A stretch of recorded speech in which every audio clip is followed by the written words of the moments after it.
It's so good to be back. Come on, bring the house lights up for a minute. Bring the house lights up. I just got to see you. I missed you so much last week. It's just good to see your faces. We don't normally do this. I don't have time to say hi to everybody, but I just want to say, oh my goodness, it is just really good to be home.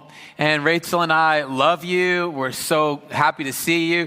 If you're a guest with us and this is your brand new first time here, I want you to know that we don't throw this party for ourselves every week. We do it for you. We're so glad that you're here.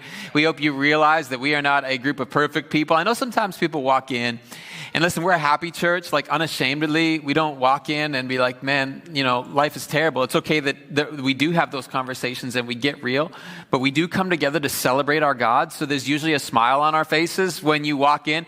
And sometimes I'll hear it from people. They'll say, I just was leading Next Step 1, and I'll say, how did you get connected to the church? And they're like, well, I came in on my first week, and I thought everybody was like incredibly fake because they were all smiling.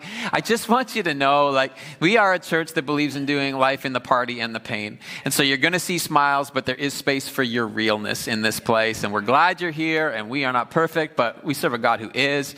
We're so glad to have you with us. Take the house lights down. I'm scared now. There's a lot of people here. I'm excited about this new series. Before we jump in, Pastor Troy just said something about coaching churches, and I want to let you know, bottom of our hearts, like every hug that we get to give to leaders, every word of encouragement, every word of help, I want you to know that it comes not from our hearts, but really from this collective heart of our church. One of the churches that we're getting to coach this year, alongside, we have a co-leader that's been assigned to us. And so one of the ones that we're involved in their church and helping to bring along, it's Mercy City Church in Nebraska. They're celebrating their 5th birthday today. Come on, we got churches all over Canada and North America, a rapidly growing church, a great church. And so you're just making a difference. And you will never know this side of heaven the amount of difference that you make by your faith. Your faith is changing the atmosphere in this room. And because this room is changing, people are changing, lives are changing. And so thank you. And not just on bigger platforms like that. I want to celebrate the rooms where we are that no one even knows. Like this week at the homeless shelter, the Tri-Cities Cold and Wet Weather MAT program, as we had teams showing up at 5 a.m. and teams there till 11 p.m., making breakfast, lunch, and dinner for those who find themselves either in a season of homelessness or really it's been a long journey of homelessness for them. And we get to make food as well as provide an indoor place to sleep. So come on, can we get up for our teams this week that we're serving? Jesus said that you would never even give a cup of cold water away to someone in his name without heaven's eyes seeing it. So you just need to know, if you're behind the scenes and it feels like no one's watching you or seeing what you're doing, God sees, and we celebrate it. And we just love to see what God, honestly, I love that I get to be a part of this. So thank you. What God is doing here is amazing. I want to jump into this message series on faith. And here's where we're going. Here's the purpose of the series. The purpose of the series is to elevate our expectations. That's really what faith is. It's my expectation of who God is and what he wants to do in me. And I want to elevate your expectations. We are a church that believes in the impossible. We are a church that believe God still does miracles, that we believe for things we have not yet seen, but God has promised. Come on, somebody. That's who we are. And so here's what I want to see you be able to do in just a couple weeks at the end of this series. I hope that as we reach the end of this series, you would be able to say, I'm full of faith. That's my hope and my prayer for you throughout this series, that faith would rise in your heart. We're going to turn to Genesis chapter 11 today. We're going to walk through a story that is a journey of faith. And Pastor Rachel and I, we actually had that phrase in our vows. Unfortunately, it's the only phrase from our vows that I remember right now. And I'm just reminded that I need to go look because I said this is what I was going to give her for life. And I no longer remember what I said I was going to give her life. So I'm going to go back now because all I remembered that I said was I'm going to give you a journey of faith. And it has been that. And we're going to read a story that is a journey of faith. And it's a story that has some good news, some bad news. And we're going to start with the difficult stuff, that it's a journey of faith that stopped partway to where it should have got to. And I think we've all experienced that in our lives at some point. Here's what the Bible tells us. In Genesis 11, it says, Terah took Abram, his son. Abram is the one who God would eventually change his name to Abraham.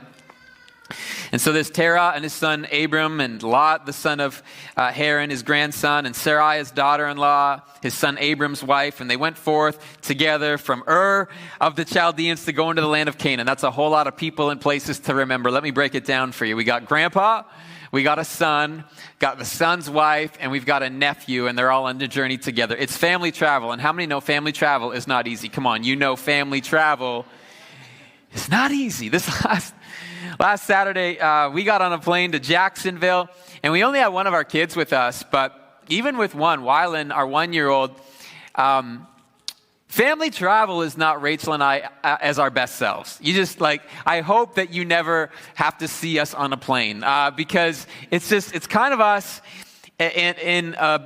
I would describe us kind of like halfway to our best selves whenever we're traveling with our kids. They're both things that we love. We love traveling and we love our kids. But when you put those two things together, it's not us at our best. So there we are, we're on the plane, and with a 1-year-old, all he wants to do, he's 1 year old, there's only one thing he wants to do, and it's not sit and look in my eyes, it's walk. The only thing he wants to do is walk. And then they slam up that fasten seatbelt sign, and they say, there's one thing that your son can't do at this point in time, and it is what? Walk. This is so this guy, he's upset about it. He doesn't like it. Come on, they put you at the back of the plane by the bathrooms because they know you got the 1-year-old that you can't recline. Come on, it's not us at our best. We get off that plane and it's midnight and we're going to be preaching the next morning, and the first service is at 8 a.m. So what my body will feel as 5 a.m. Pacific time, that's the first service. But it's midnight and we still have over an hour drive. So as you can see, we're kind of light on time and we're already feeling a little physically tired from traveling with a 1-year-old. Now I go get the car. Rachel goes to the baggage carousel. I finish at the rental car place and I make my way to the baggage carousel and I realize that there's only one person remaining at the bag carousel, and it is Rachel.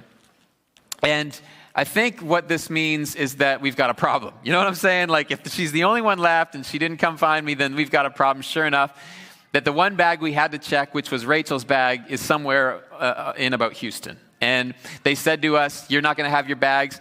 And Rachel had nothing to wear the next morning to these services we're going to minister to, but a pair of Lululemon pants and a Resonate t-shirt. And I was like, it looks good, babe. I mean, if you wear... I've got this double XL hoodie that you could probably just slam on. No, everyone will think you meant to. And I wish I could show you the look she gave me. I don't have it in my repertoire of faces. It's kind of like a women-only look that has to.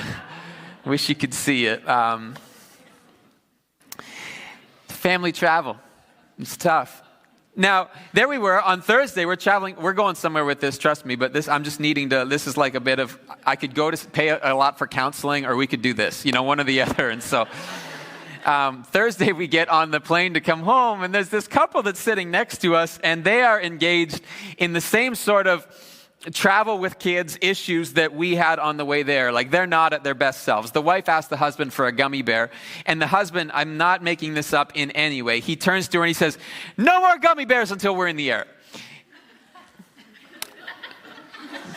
Not to his son, to his wife.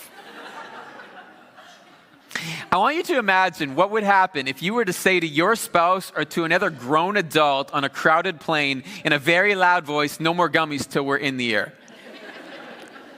Did you picture it? You got it. You nailed it. I'm telling you, whatever you just thought of, that level of anger we had in this relationship that was next to us. Family travel is crazy. It's hard.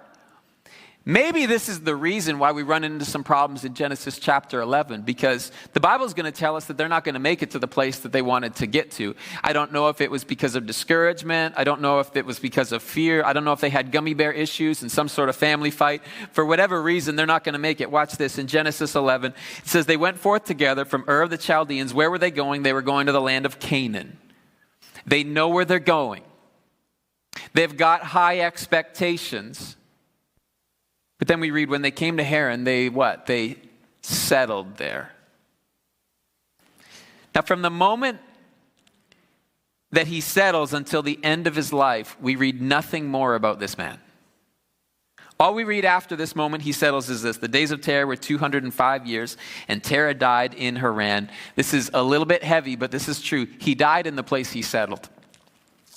Now, this word Haran, it's an interesting word. It means parched or thirsty. And as I thought about that, I thought, what an interesting picture, that we can still be thirsty but settle. Like you can show up to church and still settle. You can want God to do something in your life but still settle. Maybe this is a word for someone here today. This message is going to be important because I want to talk about not settling. I want to preach a message today on this topic. Don't settle. And it's a word we need to hear because how many know maybe you're in a place where you settled a long time ago, or maybe today you're just thinking about settling for the place you're at when God's called you to more. Maybe you're thinking about settling because the road that you're on seems longer than you thought it would be. It's taking longer to get to the place God called you than you thought it was going to take you. And so maybe you feel like, well, I'm going to settle here because the road's longer. How do you know sometimes you just look around and it feels like other people's road is so much easier? Right? Oh man, it's so much easier for them to know God. You look up and down your row in worship and you see hands raised and you see hearts they're just shouting. Come on. You just look down your row and you think they got it together. It was easy for them to get their dream job. It was easy for them to find a spouse. It was easy for them to get pregnant and have kids. Come on, somebody, this is a faith series. I've told this story so many times, but I got to say it again. We were told for 6 years we were never going to have kids. Come on, somebody.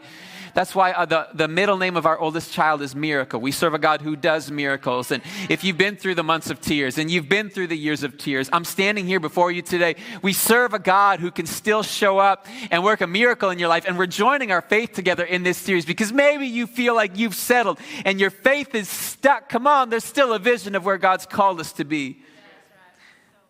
He's called us to Canaan, but we've settled perhaps in Haran. And here's some good news if that's where you find yourself today. I did not come to preach heaviness to you. No, I came to help you get back up. And so we need a little bit of good news. And what is it? Here's what we find in Genesis chapter 12. The journey's not over. God shows up again and speaks the same word that God had given to Abram's father. He speaks again to Abram. He says, Abram, go. Go from your country, from your kindred, your father's house. Verse 5 says, and Abram took Sarai, his wife, and Lot, his brother's son, all the possessions that they had gathered and the people they'd acquired in Haran, and they set out to go to the land of Canaan. Watch this. God shows up in the place they'd settled. There's someone here today, and you're thinking, man, I once had a vision from God. I used to dream. I used to feel like I knew where I was going. But for whatever reason, discouragement, doubt, fear, it does feel like I've settled. I came with some good news for you today. God has circled back around to remind you of something he once called you to. Come on, we serve a God that does not call you once and then leave you behind once you settle. He will circle back to your heart. He said, I'm not done with you. I'm not going to leave you there. I'm not going to let you just settle and die there. Come on, somebody. No, I'm going to loop back and I'm going to speak it again. The vision I gave you before is a good vision. You just need to let some fire come to it. Come on, somebody. Anybody glad we serve a God who doubles back and speaks the same thing again? So what I want to do is I want to talk about 4 realities of not settling in your faith. 4 realities of not settling. 2 of these are going to be challenging, and that's going to be the moments where you're like not really saying, amen, pastor, preach it. You're going to just be like, whoa, wasn't ready for that. 2 of them are really good. Those are the moments where I want to let you know it's okay to call me on this morning. It's going to be encouraging. It's going to be life-giving. Don't forget you're a part of this thing. Be loud, be engaged. Here's number 1. This is one of the challenging ones. Not settling is risky. If you're going to not settle, it's going to be a little bit risky. Here's what God said to Abram. Abram, I want you to go, and I want you to go to the land that I will show you. In other words, Abram, your feet are going to have to start moving before I'm going to articulate the path that you need to be walking on. It's a little bit risky to step out, and God's saying, I'm not going to tell you everything about this journey, but you are going to have to get up and start going. Not settling is risky. Maybe for you, coming to church today was risky. right? Someone invited you to church and you showed up and you walked in the doors and you didn't know where to walk. You were the one having to read the sign, but everybody else seemed to know where to go. They knew whether the coffee was free or not. You showed up, you're like, do I tip? Do I leave a buck? I don't know. Like, need another sign. Come on, you come in here and stepping into this room was risky. They didn't tell you were going to have to sing for 23 and a half minutes when you came to church. They just said, come to church. You assumed you were going to sit in a chair. But there's karaoke to start. It's literally a third of the service. I didn't know. That's why we turned the lights down and we turned the music up loud so that, you didn't feel like you could hear your own voice. Nothing worse than being, I don't know, for me, this is like, I like loud music as it is. But then again, there's this other reason, which is I just don't really want to hear my own voice. That freaks me out. Because you're like, we do a new song, and you're like, I don't know the song, and you're just kind of mumbling through the words, but no one told you. It was risky to show up to church today. Maybe for you, the risk isn't showing to church. You've been coming to church for a while, but the risk would be to take that next step of finding a small group. Oh my goodness, small group? Are you kidding me?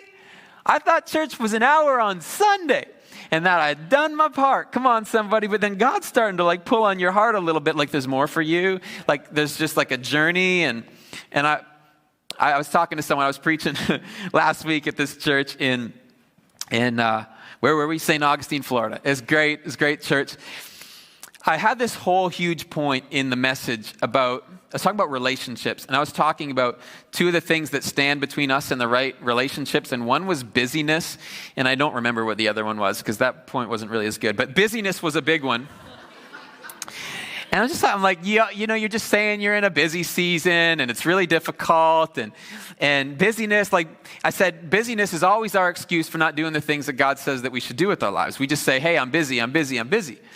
So I go out in the lobby after the service, and I'm talking to this girl, and she's sharing some real-life challenges that are going on in her life. And I said, hey, do you have a small group?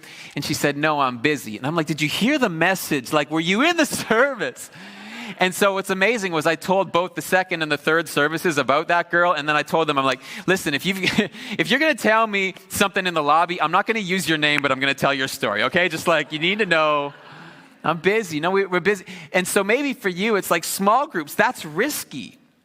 It's risky because I can handle getting to know you a little bit in the lobby on a Sunday, but if we're going to go a bit deeper than that, come on, it's risky that you might know enough about me that maybe you could know enough that it feels like I feel a little bit exposed or a little bit vulnerable in that relationship. Come on, maybe for you, small groups is the risky part. Maybe for you, it's risky to pray again. Because you prayed big prayers and people knew what you were praying for, and God didn't come through the way you were believing and asking. And so it seems easier now to just believe for small things rather than to believe God's word that he who began a good work in you is going to be faithful to bring it to completion. Come on, that he who is in you is greater than he that is in the world. That the same spirit that raised Christ from the dead, if you're a follower of Jesus, is alive in you. I didn't say like some smaller portion of that spirit. No, that same spirit. Come on, church. Come on, faith-filled people. That same spirit that raised Christ from the dead is alive in you today. So are we going to take a risk? Are we going to step out? Number one, reality of not settling is that it's risky. It's risky to step out back into a vision that you let die a long time ago, but today God is saying, I can come and restore that thing to life. Here's reality number two of not settling.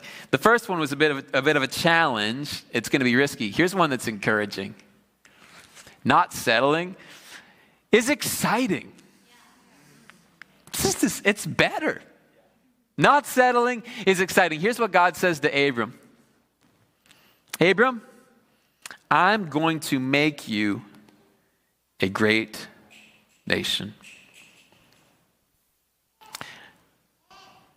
When God is trying to get Abram's feet moving back in the direction after he's settled, he challenges him, but he doesn't just challenge him, he also speaks to greatness. God is so good at casting a compelling vision. I've not just called you to go to a different city, I've called you to a life of greatness. You know what I mean? You need to know that. You need to know that when we're standing up here on this platform and calling out the next level in your life, it's not just so that you can go to a different city that looks a little bit different. It's not just so that we can build a bigger church that have a few more people in it. It's not just so that we can have a better lean-in and worship. Come on, you need to know it's that God's called you to greatness.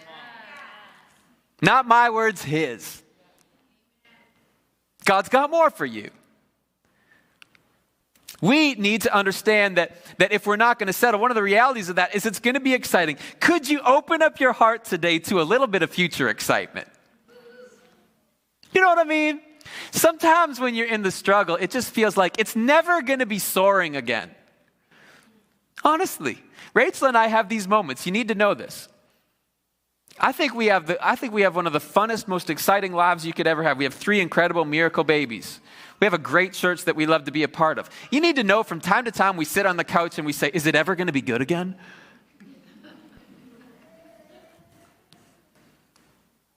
And in those moments, you've got to open up your heart and believe, no, your best days are still ahead of you. Come on, you need to know we're not just going to a different city. We're going on and on to greatness. God's called you to greatness. And I know there's a part of you that pushes back and you're like, that's for somebody else, but it's not for me. And that seems like, just like happy preaching. Well, I've got another challenge for you. Number 1 is it's risky. Number 2 is exciting. But number 3, not settling is a whole bunch of responsibility. Here's what God says to Abram. Abram, I'm going to bless you, and I'm going to make your name great so that you will have a blessing, so that you will own a blessing, so that you will be a blessing. Abram, I want to make your life great, but it's not just for you. We want the excitement of not settling, but sometimes we don't really want the responsibility of not settling. God's called you to greatness. God's called you to influence, but it's not for us. There are seats next to you. This is going to help somebody out here today. Sometimes it's hard to believe for yourself, and the defibrillator for your faith is not going to be believing for your own miracle. It's going to be believing for somebody else's. I mean, seriously, there are times where it's hard to believe for yourself. There are times it's hard for me to believe for myself. And then I think of you, and I'm like, no, I can press on. I can have faith. I can have faith for somebody else today. And all of a sudden, it becomes like fuel for my own faith for myself. Sometimes God starts us out believing in faith for somebody else because we couldn't believe he'd do it in us, but we believe he could do it in somebody else. And all of a sudden, it's like it starts to just become a snowball that builds on itself, that we get to, come on, you believing for somebody else might be the journey to you believing for you. Not settling is a whole bunch of responsibility. God even illustrates this in the name change he has for Abram, because Abram means exalted father. The picture of exalted father for me is like, I get to be great. Exalted father, great. People are going to look at me and they're going to say, way to go, Dad. Exalted father. God changed his name to Abraham, which means father of many. You notice the shift, right? It's from me being exalted to me being about many. Not settling is risky and a whole lot of excitement, but it's responsibility. And this is why we run Next Steps every single month. Why? Not because we need more people on our dream team. We always do. We're a growing church. That's not why we run it. We run it so you can discover your purpose and have a path to making a difference for somebody else. Why? Because it will change your life. Whew. Not settling is responsibility. But there's nothing better. Here's the final one. This is another encouraging one. Number 4, not settling brings greater influence. Not settling brings greater influence. God says to Abram, all the peoples on the earth are going to be blessed through you. God, who do you want to bless? Through my life? Everybody on earth. Okay. Well, it would seem like I would need to have a lot of talent to do that, because if I'm going to be a blessing to everybody, then I'm going to have to be great. You know what I love about Abram's story is that Abram is not great because he fills stadiums preaching. Abram's not great because he runs leadership seminars all across the Middle East.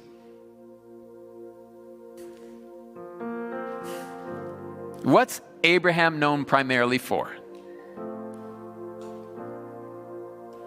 Being a father. When it's all said and done, the success of Resonate Church will not be the size it is when my life is over. It's going to be the sons and daughters that I got to build.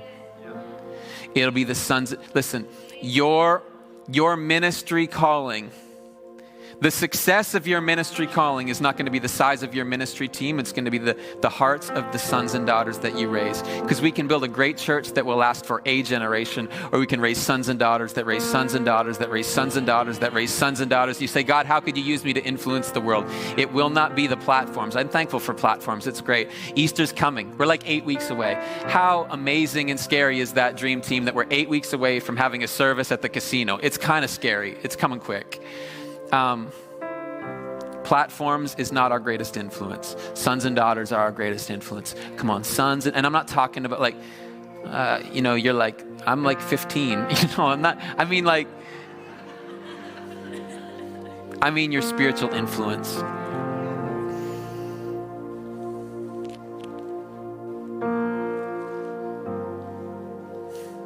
When we started Resonate Church,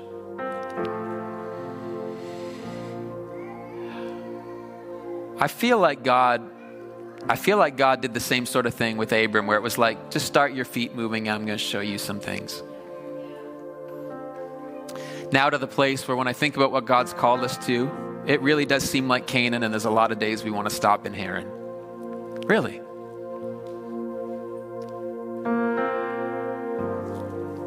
You ever feel that way? Like settling would just be easier. Maybe you're here today and you feel like, Pastor, I settled a long time ago.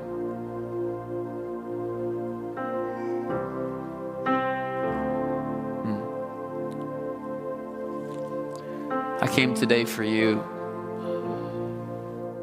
God's not done with you. He didn't even change the assignment.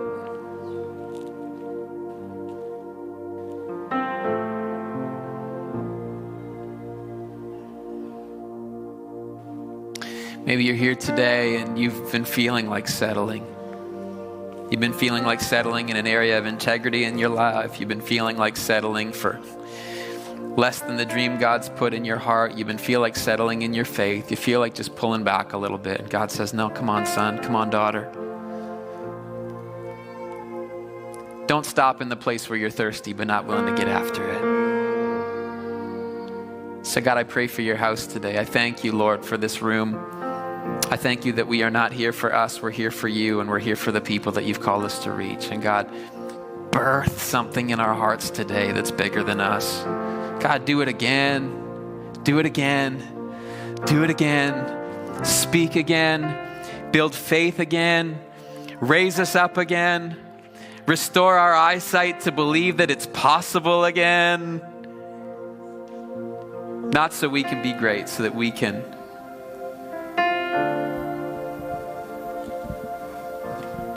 build sons and daughters. In Jesus' name.